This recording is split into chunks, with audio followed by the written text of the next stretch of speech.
All right, continuing our series on the most interesting teams in the NBA. According to you guys, this team got a couple of votes. I was kind of surprised, but then I remembered the Indiana Pacers now have Rick Carlisle as a head coach. Joining me now, Tony East, Locked on Pacers. What you got for me, Tony?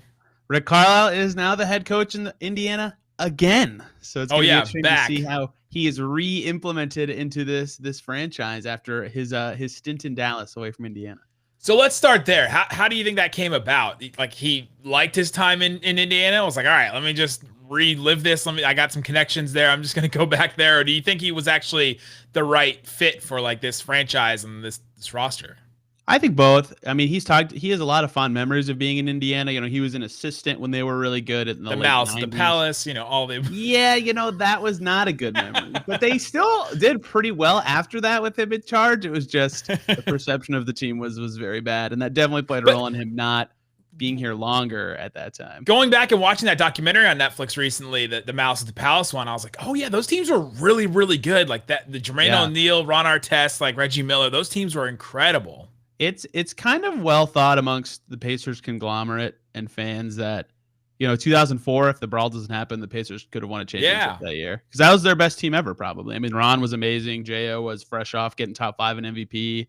Rick was looking like the right coach for the team. They were really good until that happened. So that's part of why he didn't come back that year. But, he said I think his daughter was born here when he was coaching here originally. And he actually was originally an assistant in Portland with Arvydas Sabonis on the team, and Arvydas and him were hanging out, and Arvydas showed Rick Carlisle a video of Domas being born, which is kind of gross, but also really interesting. So he feels connected to Domas as well. So from a purely like emotional perspective, Rick's talked about how he has fond memories of coaching here and is excited to come back and has a connection with the players. And from a basketball perspective, after swinging and missing on the creative hire last year, the Pacers were very excited to go with the established championship pedigree head coach this time. How do you bring that up? How do you bring up, I saw you as an infant, like I just instantly like born infant. Do you bring that up in practice? Like I asked the question. I was like, what's it like to be coaching Domas after coaching Arvydas for a year in Portland? And he told the whole story. They were in Utah for a playoff series when he showed me the video at his house or something like that. It was really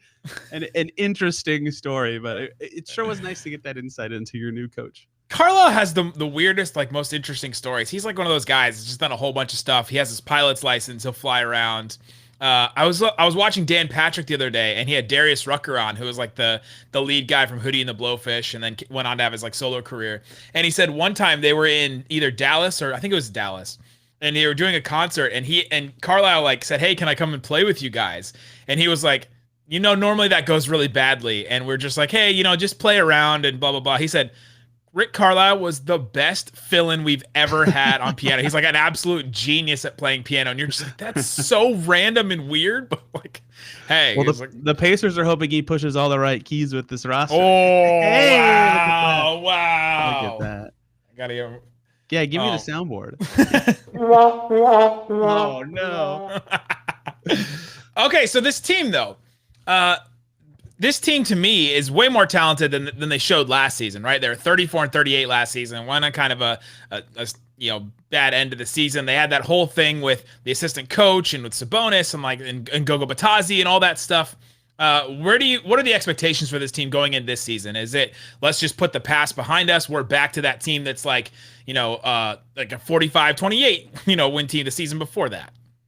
Yeah, I think talent-wise, they think they're close to that team that Nate McMillan led 2 years ago that was the 4 seed in the East. They have TJ Warren's hurt, and who knows when he'll return, but they have the same starting 5 as that team, and they have a very similar bench with Torrey Craig and O'Shea Brissett instead of Doug McDermott. That is what it is in terms of upgrades and downgrades. It's different skills, but they feel like they have the same team, and last year was just really weird COVID protocols. Bjorkgren stuff didn't work at all.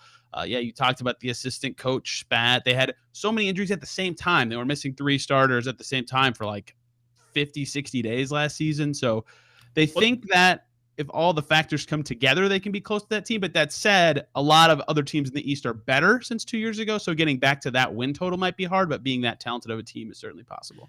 Yeah, I remember they had that game where they played the Dallas Mavericks and they didn't have any centers. It was just Sabonis and that's it. And Porzingis just destroyed them because they didn't. Yeah, Porzingis had 27 and 13 in that game where they started Sabonis, Justin Holiday, Doug McDermott. That was like their starting group, and then basically no centers off the bench either. So yeah, definitely the Mavs ran into that where they struggled to keep guys on the floor. Yeah, the Mavs had COVID issues. That was the unique thing for the Pacers is you look at all those teams have the stats of like games missed by key players, and all these teams that dealt with COVID had a bunch of missed, and then the Pacers were up there too, but they had one COVID missed game. It was all injuries, and that Mavs one game the whole year. Yeah, it was just Jakar Sampson for one game. Yeah, that's insane. So O'Shea Brissett played a ton of center. He's like 6'7", and they signed him in April, and he's good, but he's not a center. And like they had to bring in a new two-way guy to play center. So health will also make them better than last year. But again, the East is a lot better than it was when they were really good 2 years ago. Also, the Mavs had one COVID missed game from Rick Carlisle from an incorrect test, let alone all the other stuff they had. So this team, we hear a lot about they can make a trade. They're gonna make a trade. Miles Turner wants out. I think in fake trades all the time in any mailbag we do, it's like, can the Mavs get Miles Turner? He works out in the Mavs facility. What about Malcolm Brogdon? He would fit great with Luka and all that kind of stuff. What's your thoughts on them making a trade? Because the way I see it, they just brought in Rick Carlisle. You don't bring in Rick Carlisle if you're going to make this complete left turn and do what the Pacers have never done and just kind of blow it up, trade everybody, and try to just start over, right? It doesn't seem like they're going to do that, but what's your take on it? Yeah, I don't think they'll maybe ever do that, but with the 2 cent, Brogdon probably not going to get traded unless he specifically requests one, and no one on this team has at this time. But the thing with Turner is, this is their third coach to try to make the Turner Sabonis pairing work, and it's fine. Against bad teams it does really well. Against good teams it does pretty bad, and they have enough complementary skills that you can squint and say, "We'll try again."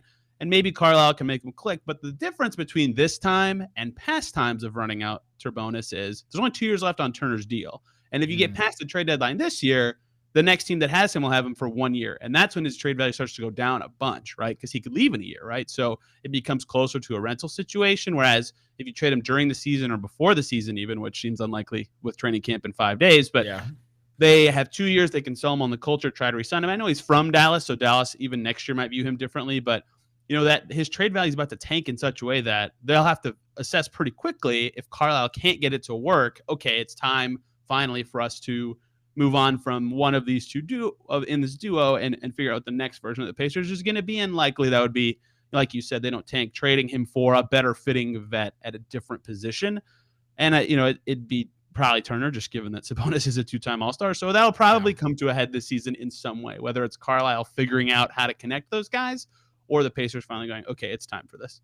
What's a random question? What's Miles Turner like as a role guy? I think we see him a lot, the pick and pop type stuff where he just stand in the corner kind of deal. What's he like as a pick and roll? Because that's what Carlisle really wants in his center is a guy that can rim run, and then he's got somebody else to kind of space the floor. So I'm curious how he's going to fit, or if Carlisle's going to change his scheme in Indiana.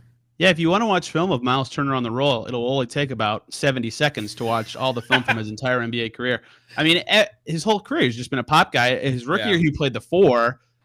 Next to like Jan Mahinmi was the starting center back then. Excuse me, NBA champion Jan Mahinmi. NBA champion, that's right. Another Mavs legend there. And then now he's playing with Sabonis. He had like 2 years as the lone center. But anyway, he almost always has been a popper because he's a good shooter. And Carlisle said that in his introductory presser. He was like, something I want to try with Turner is having him be a lob threat. And he is athletic.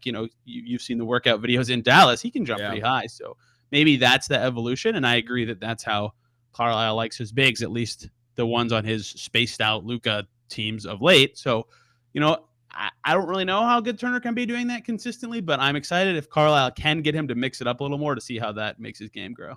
Always good to have a 5th or 6th year in the NBA guy try something brand new in his career, right? Like that always goes over well. Actually, worked for Brook Lopez, coming out of the 3-1. He went the other way around. He went from awesome rollman to he took 273s this year. What? Yeah. We forget about Karis LeVert, right? That whole Victor Oladipo trade and all that, at least outside of Indiana, we forget about that he's on that team. What's his role in this team? Do you think he's going to be their leading scorer, at least especially with TJ Warren out? There's more shots around a little bit, but do you think that's his role in this team, or where does he fit in the hierarchy of Brogdon and Sabonis, probably 1, 2, and then maybe Karis LeVert is like their third best player, or does he maybe have a chance to become their best?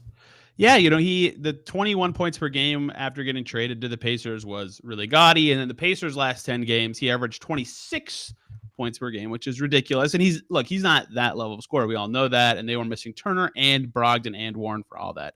So with Warren out at the beginning of the year, yeah, he'll probably be the guy. He'll get the ball a lot, and he'll probably be a 22 points per game scorer early in the season just because he'll have the ball so much. And we've seen Carlisle, at least if he implements a lot of his Dallas stuff, will do a lot of read and react, guard heavy, spread it out kind of stuff, which will be good for LeVert. So I think he'll be the guy with the ball the most, and he'll put up some really nice numbers. But Brogdon has always been pretty good when the floor is adequately spread. And you just talked about Miles Turner, and Sabonis can be the roll man if they're rolling more. Maybe that gets them more shot attempts. But I think LeVert's going to be the primary creator to open the season. And, again, 26 points per game over the last 10 games. Like, that's a ton. He showed what he can do, especially playing with Sabonis for those 10 games. So I think that they'll give him the reins to start the season. And if it pays off like it did at the end of last year, they'll keep going to that for a while.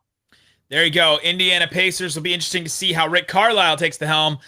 We had a mailbag question recently that was like, will you boo Rick Carlisle when Indiana comes and visits the Mavericks? And I was like, I think people will, but it's wow. I don't understand their reason. I guess because he just left. Like, he decided to leave on his terms instead of like getting fired or whatever. And people were soured on him by the end, but we'll see. I think there will be some boos, but yeah, it'll be interesting to see. So we'll pretend they're booing like Weinar or Jenny Busek or something. Not Carlisle. Right? That's how it'll be. There you go. Tony East, Locked On Pacers. Go check him out. Go follow him on Twitter. And listen to Locked On Pacers for all your Pacers talk and the Rick Carlisle stuff.